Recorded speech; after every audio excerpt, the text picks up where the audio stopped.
Josué 3. Posso ler? Vamos para ler todo mundo junto. Disse Josué também ao povo. O que Josué falou com o povo? Leia bem alto para mim.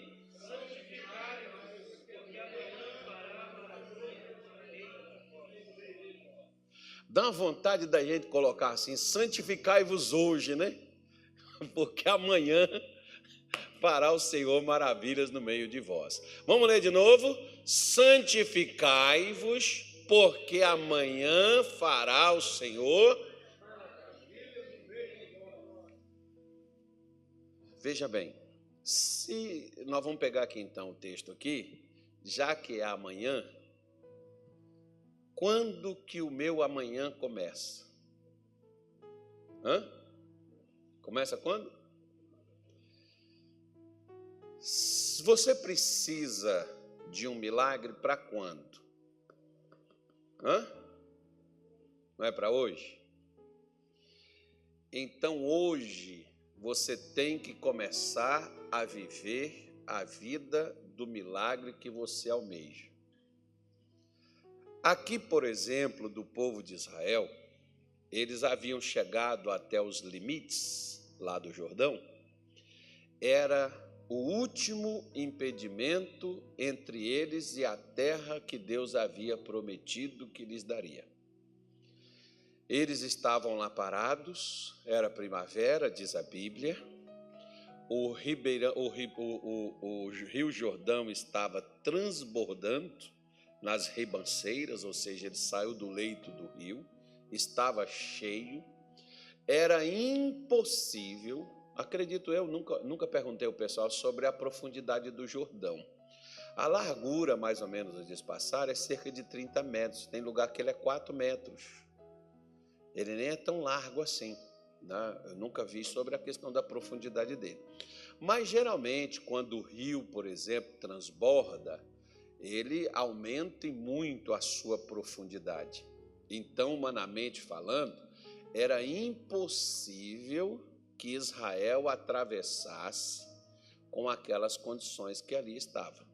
Bom, ali tinha 2 pessoas que tinham visto, juntamente com uma porção de homens já agora, né, maduros, mas eram jovens de 20 anos para baixo, dos que tinham saído do Egito, e no momento que precisavam eles de um milagre, Deus abriu o mar para que eles pudessem passar. Ou seja, obstáculos Deus removeu no caminho deles naquela jornada pelo deserto desde que saiu no Egito. A vida deles até então era um milagre. Eles viveram sempre experimentando milagres nas suas vidas, como até os dias de hoje. Israel é um milagre no meio de uma condição onde estão e o que se tornaram.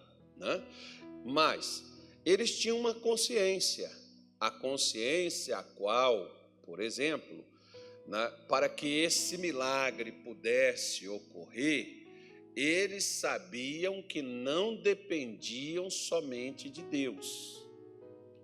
Você pode ver, por exemplo, que às vezes muitos de nós cristãos, nós sempre jogamos a responsabilidade do que acontece conosco,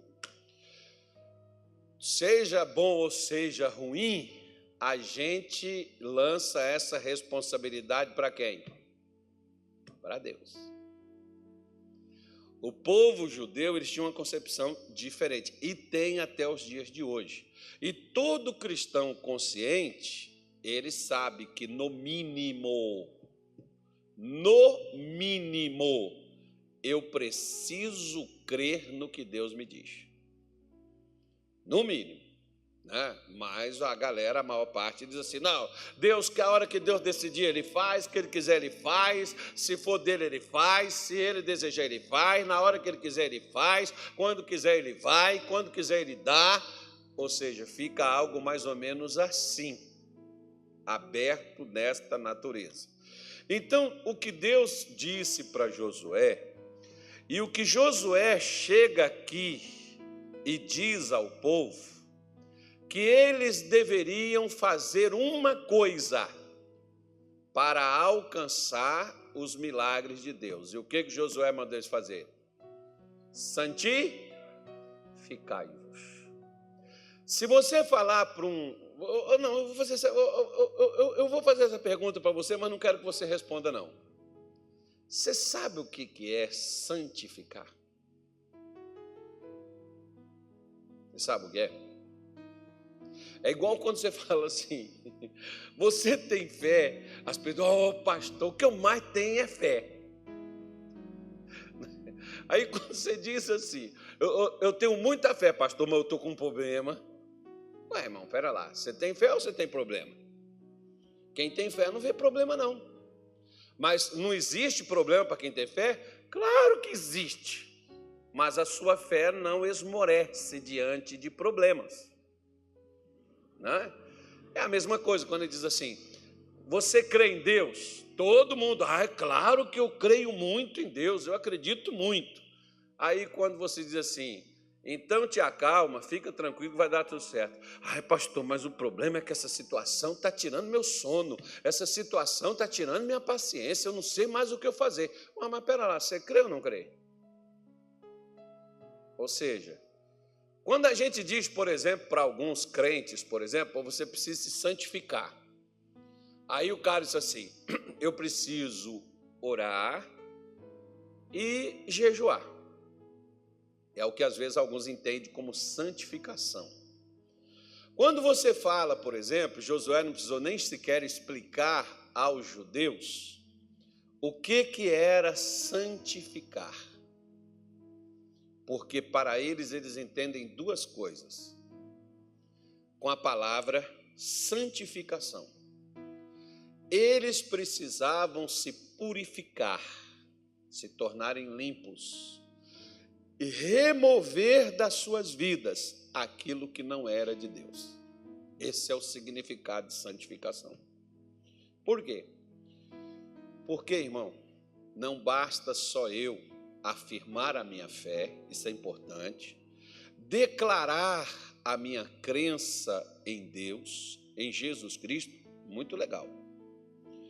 Vir para a igreja, muito bom. Mas vir para a igreja, afirmar a minha fé em Cristo, declarar ela, confessar isto, mas manter meu coração sujo na imoralidade, no engano, na mentira, nas coisas as quais Deus não aprova, e orar, e pedir, e implorar a Deus por milagres, se Ele fizer isso, se me conceder a bênção, quando é que você acha que eu vou mudar? Eu não vou mudar nunca. Por quê? Porque eu orei e eu consegui alcançar o milagre de Deus, sem ter retirado, removido, dado sequer um passo atrás nos meus conceitos, nos meus propósitos, nos meus sentimentos e nos meus pensamentos. Mas, pastor, eu conheço pessoas que elas não mudaram e Deus abençoou a vida delas. Volta lá para ver o que aconteceu com elas. Eu não estou falando com você de você receber. Você pode receber uma bênção por meio da oração de outra pessoa. Mas se você quiser viver milagres, né? Se você quiser ter, porque a palavra maravilha são milagres. Você quer que o milagre esteja no meio, esteja na sua vida, participe do seu dia a dia. Você quer que o milagre esteja acontecendo na sua casa, na sua família, no seu trabalho, onde você estiver, o milagre te acompanhar? Eu quero a minha vida seja um milagre. Pois bem, eu estou falando disso. A minha mensagem hoje é justamente em cima desse texto. Se você quiser, tem uma coisa a fazer: afastar-se daquilo que não é de Deus, tirar do nosso coração. Você pode ver, por exemplo, que lá na primeira carta ao apóstolo Pedro, ou na primeira carta do apóstolo Pedro, primeira carta, capítulo 2, verso de número 2 também, eu acho que é o 2, mas vamos lá primeiro dar uma olhada lá. Primeira carta de Pedro, depois de Hebreus, você tem a primeira carta de Pedro. Tiago, vem Pedro, tá? Versículo 1, ele diz assim, ó: deixando, pois, o que ele mandou deixar? Você está vendo que ele está falando que Deus vai tirar de nós toda a malícia? Geralmente, quem tem esse problema, pede para Deus tirar, né? O que Pedro está mandando fazer? Deixar. Deixe toda a malícia e todo engano e fingimentos e invejas e todas, o quê? As murmurações. É Deus que tira ou eu que deixo? É Deus que tira ou eu que tenho que deixar? Por que Josué chegou lá e disse assim, ó, santificai-vos? Pedro está dizendo a mesma coisa aqui, ó. Você quer ser santo? Não é só aceitar Jesus. É deixar as coisas que desqualificam-nos como santos. Como que pode uma pessoa ser santa e viver na malícia? Como que pode uma pessoa ser santa e enganar, mentir, trapacear, né? Como pode? Não há como. Como pode uma pessoa ser santa e ser fingido, né? Como pode uma pessoa ser santa e ser invejosa? E o pior, como pode uma pessoa ser santa e viver reclamando? Porque murmurar é reclamar. Por isso, né, Josué, ao invés de trazer uma lista como essa, ele chega lá e diz assim, ó: vocês querem milagres amanhã? Queremos. Então hoje, comece a deixar essas coisas. Agora, isso aqui tem que passar a ser como estilo de vida para nós. Não é aquela coisa assim que eu vou fazer, eu vou fazer isso umas semanas para me ver. Até por uma coisa simples. Você sabe a condição de um instrumento quando você expõe ele àquilo que ele foi criado para ser. Aí você vai ver a capacidade que ele tem. A mesma coisa. Um dia para Deus, ele é como 1000, e 1000 anos é como um. Ou seja, então eu tomei como padrão de vida para mim o que eu vou viver, o que eu vou fazer a partir de então. Eu vou viver desta forma. Por quê? Eu vou viver hoje, amanhã, depois de amanhã, mês que vem, ano que vem. Não importa. Ainda que eu afunde, o inferno se levante contra mim, te seguirei até o fim. Ou seja, é aquilo ali que eu vou viver. Eu estou decidido. Eu separei para ser desta maneira. E o que vai acontecer? Ele diz assim, ó: quando você deixar toda a malícia, todo esse negócio aí ligado à imoralidade, essa coisa aí de sentimentos, pensamentos, vontades, intenções, desejos, não é? Porque a malícia ela está ligada, ela é extensa dentro dessa questão de imoralidade. Você deixou isso. Você deixou o engano, você não engana nem sua mãe, nem seu pai, nem sua mulher, nem seu amigo, nem seu pastor, nem seu patrão. Né? Tem gente que, às vezes, por exemplo, eles chegam atrasados porque dormiram até mais tarde. Ser sincero, perdi. Quer cortar o dia, corte. Quer tirar as horas, tire. Né? Não dê desculpas. Mas a pessoa, às vezes, dá uma desculpa, mas, na realidade, ela está enganando o outro. Ô, fulano, olha, não deu para mim te pagar, sabe? Eu esqueci, rapaz. Não deu mesmo e acabou. Meu pai ele dizia assim para a gente, olha, quando você estiver devendo uma pessoa e você não puder pagar, dê a ela pelo menos satisfação, né? Eu viajei agora, por exemplo, tem uma pessoa que está me devendo, não é muito não, é pouquinho já. E a pessoa virou para mim e falou assim: ô Carlos, olha, eu não esqueci não, viu? Eu vou lhe pagar. Eu falei: calma, que eu não estou com pressa e não estou precisando. Se você está apertado, desaperta a sua vida e depois a gente acerta, não tem problema não. Não se preocupe. Mas por quê? Porque a pessoa tem aquela questão, se não vai pagar, se não tem como pagar, dá uma satisfação a quem está devendo. Geralmente, o que todo mundo faz com quem está devendo? Foge. E quando não consegue fugir, dá uma desculpa e faz uma promessa que sabe que não vai cumprir.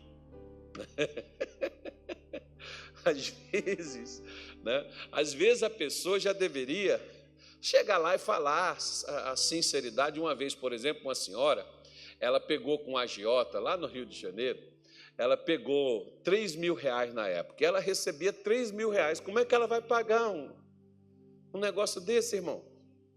Juro, acho que era 50%, parece, né? Era, meu irmão, os caras metem a faca sem dó, velho. Então, como é que ela ia pagar isso? Ela nunca ia pagar. Eu falei: quantos anos a senhora está pagando isso? Ela tem uns 7 anos. Eu falei: senhora já pagou, isso já está mais do que pago. Vai lá e fala para ele, conversa com ele. Ela falou: mas pastor, não pode, a senhora veio falar comigo por quê? Agora não vem a agiota me perguntar, não. Aí, você está devendo a agiota? Não vem me perguntar nada, não. Ela foi conversar comigo, eu fui e disse para ela, falei: irmã, vai lá e conversa com ele, explica para ele assim, assim, assim, assim. E ela não foi lá, explicou para o cara, e o cara não, eu falei: ó, então tá bom, a partir de agora você não precisa me pagar mais não. Tá pago, quitou a dívida dela. Poxa, como é que aquela mulher ia escapar daquela dívida, irmão? Nunca ela ia morrer pagando o cara todo ano, né, todo mês, aquele valor. Você pega 3.000, tem que pagar 1.500. Como que você vai pagar? Nunca vai sair dessa dívida. E eles cobram 30%, 40%, 50%. O negócio é fogo, meu irmão. É uma coisa desproporcional. E as pessoas caem nisso aí. Tem gente que até perde a vida por causa dessas coisas. E aí o que ocorre? Quando ela foi lá, conversou, com o pessoal foi e largou, deixou ela para lá. Então você pega, por exemplo, e você vê que ele está dizendo para a gente, ó, deixa os fingimentos, não finja. Se você, por exemplo, a pessoa fez alguma coisa contigo e você não gostou, aí você diz assim: não, mas eu não vou demonstrar, né? Eu vou manter as aparências, até para a pessoa não ficar triste comigo. Não, seja você mesmo. Que um grande problema, por exemplo, que hoje quem é sincero ele tem, é que ele tem poucos amigos e poucos admiradores. Por quê? Porque as pessoas gostam que você fale coisa para elas, mesmo que seja fingimento, mas você finja de boa classe, né? Então, seja você mesmo. As pessoas têm que te aceitar da forma que você é. Não seja mal educado, não seja crítico, não seja um revoltado, desproporcional, mas seja você mesmo. Quem gostar de você vai gostar de você do jeito que você é. Não se preocupe de estar agradando a Deus e todo mundo, até por uma questão simples. Nem Jesus conseguiu agradar todo mundo. E olha que o homem era bom, hein? Ele não conseguiu agradar. Porque tem gente que não gosta de gente boa, irmão. Todo mundo, por exemplo, que não gosta de mim é porque é pior do que eu. Essa foi boa, hein? Foi improvisado. Eu falei agora, eu não tinha nem pensado nisso, não. Quando alguém não gosta de você, irmão, no mínimo quer ter a vida que você tem. É verdade, agora é verdade. A pessoa tem, ela tem inveja de você, não consegue ser o que você é, não consegue fazer o que você faz, e ela, então, tem raiva de você, muitas vezes, por causa disso. Então, não seja fingido, e não tenha inveja de ninguém mesmo, porque, às vezes, a gente pensa assim, ó, que inveja a gente só tem dos outros, das coisas dos outros. Inveja é muito mais profundo que isso aí. Eu tenho uma pregação sobre isso aí, não tem, pastor? Eu acho que eu tenho, que eu falei sobre esse assunto, eu não sei qual é a mensagem que ela está.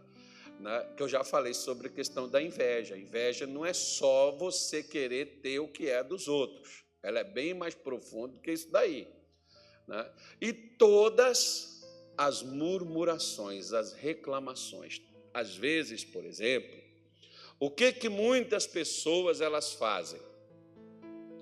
A pessoa comete os erros delas, comete as falhas delas, inclusive com Deus. E quando o negócio dá errado, a quem elas culpam? A Deus. A Deus. Você vê, por exemplo, um casamento, ele é realizado entre quantas pessoas? Aqui no nosso país, normal aqui. Quantas pessoas? 2, né? E por que quando ele acaba é só uma que é culpada?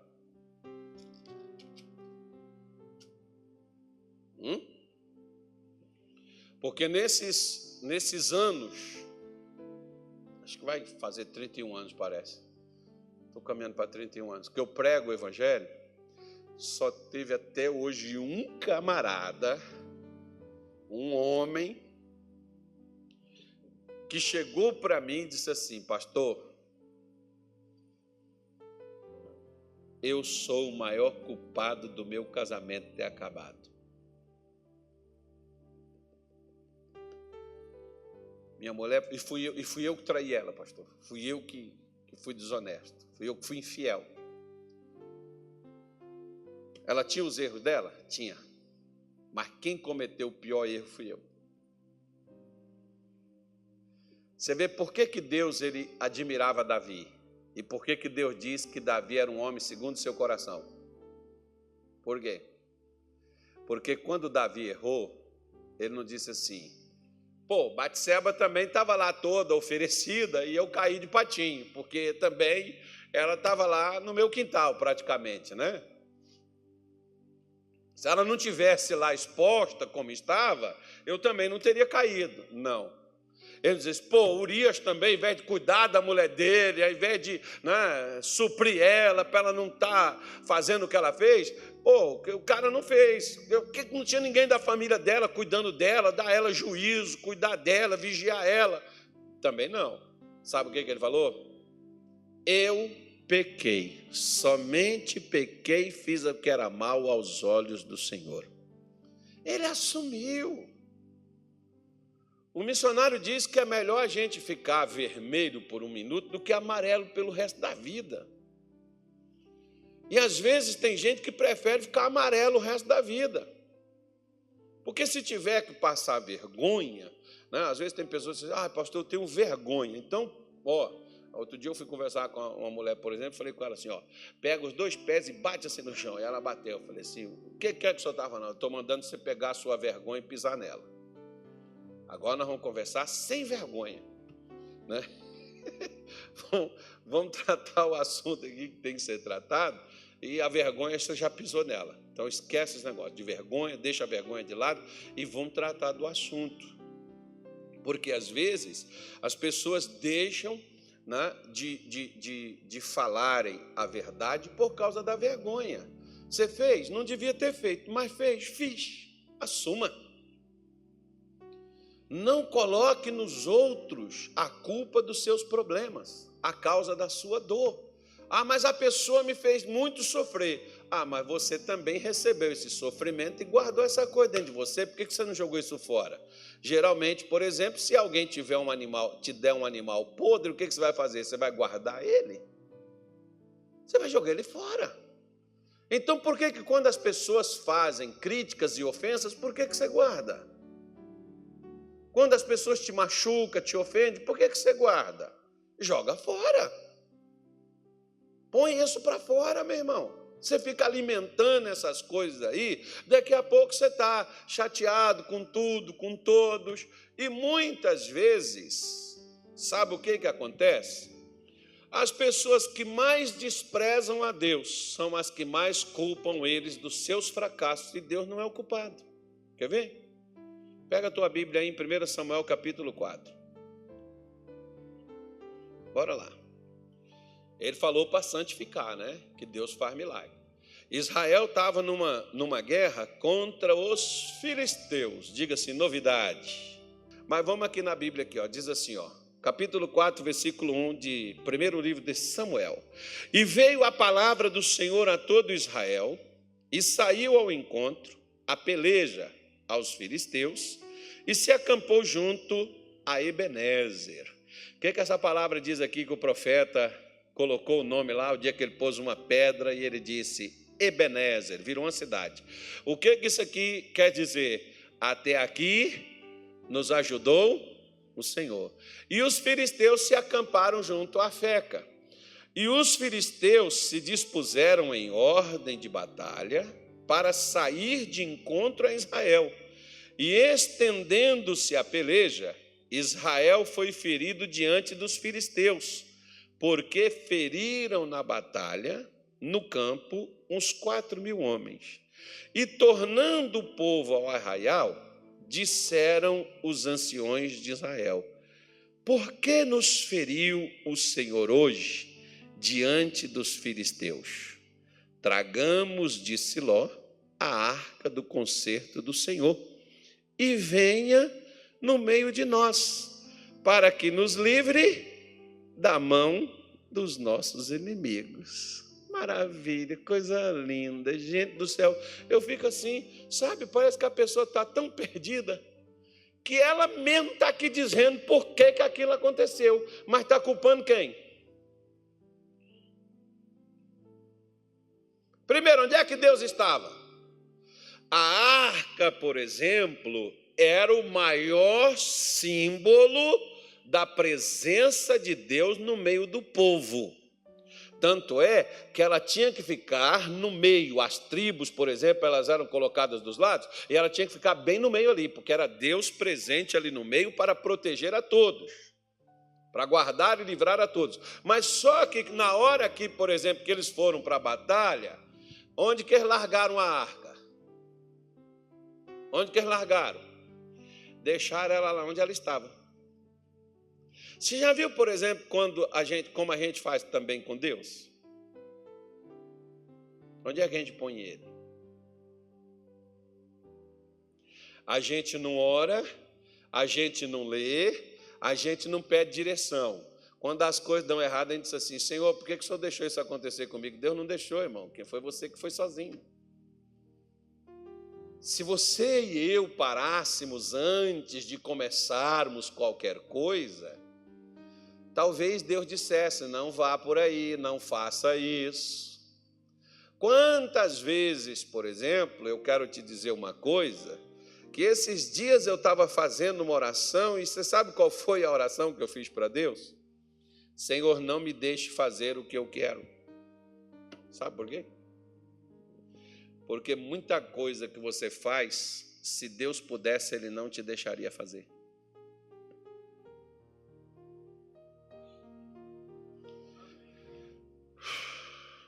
Olha para cá, eu não terminei não. Só que nós falamos assim, nós deixamos Deus de lado, Satanás aproveita, desce a peia na gente, e a gente pega e diz assim: o diabo. Irmão, o que Paulo falou para nós sobre o diabo? Em Efésios 4, 27, não deis lugar. Porque se a gente der, ele vai ficar, ele vai agir. Ele só age e ele só faz. Diga assim: graças a Deus, ele só está quando eu deixo. E o que mais deixa Satanás estar no lugar nas nossas vidas? O que é que deixa? Você acha que é um patuá? Você acha que é uma oferenda? Você acha... Não, irmão, o que mais deixa o diabo perto ou onde nós estamos é o que nós fazemos. Onde nós colocamos Deus. Deus é luz, o diabo é as trevas. Automaticamente, se a gente está na luz, as trevas não irão agir. Você está vendo aqui, ó? Está tudo acesa essas lâmpadas aqui. Apaga elas para você ver. Vai ficar tudo escuro. Vai escurecer aqui dentro.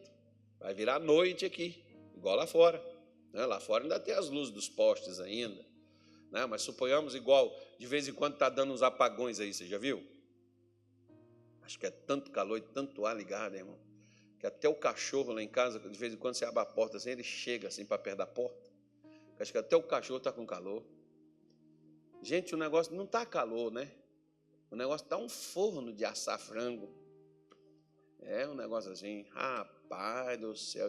Eu fico admirado, Davi, é que tem gente que gosta desse negócio. Moço, eu vi um cara fazendo, eu até esqueci de mandar para vocês, mas eu vi um cara dizendo, Divino, chamando os crentes para a rua, para fazer oração.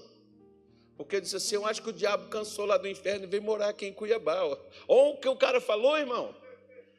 Ele falando, cadê os crentes? Eu falei, gente, nós temos que começar a orar, né? O povo está desesperado. Eu acho que esse cara não é daqui, não. Né? Alguém viu esse vídeo, não? Alguém viu? Está andando aí, você vai receber, alguém vai te mandar. Me mandaram esse troço aí. E falando daqui, ai, como é que está aí em Cuiabá? O pessoal preocupado, né? Os amigos da gente, a família da gente que mora longe, vê essas coisas. Aí eles pegam e ficam ligando, eles ficam vendo esses negócios aí. Aí eles perguntam, como é que está aí? Vocês estão bem? Não, nós estamos tranquilos, calma.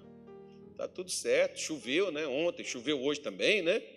Já deu uma chuvada, mas parece que o negócio aviva, né, irmão? Ativa. Só evapora, sobe, a chuva até derreteu, nem forma poça, né? Acho que tem chuva aí que quando cai no ar já desce só, evapora. Eita maravilha. Diga assim, graças a Deus, estou caminhando para a eternidade. E é com Jesus. Não é com o diabo, não. Então sai para lá, Satanás. Solta esse calor de Cuiabá. Vai ficar ameno, vai amenizar. Até porque fica assim, o clima fica bom, né? Quando fica assim, dá aquele ventinho, uns 24 graus. Tem gente que usa até blusa. Fica até frio. Fica gostoso. Esse aqui é igualzinho lá na minha cidade onde eu nasci, irmão. Lá no norte de Minas Gerais. O clima é a mesminha coisa. Esses dias eu fui lá, estava um calor de assar papagaio na brasa. O negócio estava feio. Mas não há nada que esmorece a gente. É bom que já fica quente, aquece até o coração. Então, veja bem, o povo deixou Deus de lado, o povo desprezou Deus, e quando deu errado as suas batalhas, quem que eles culparam? Deus. Você culpa Deus dos seus problemas? Se você culpa Deus dos seus problemas, foi você mesmo que deixou ele de lado. Se você pegar aqui o capítulo 2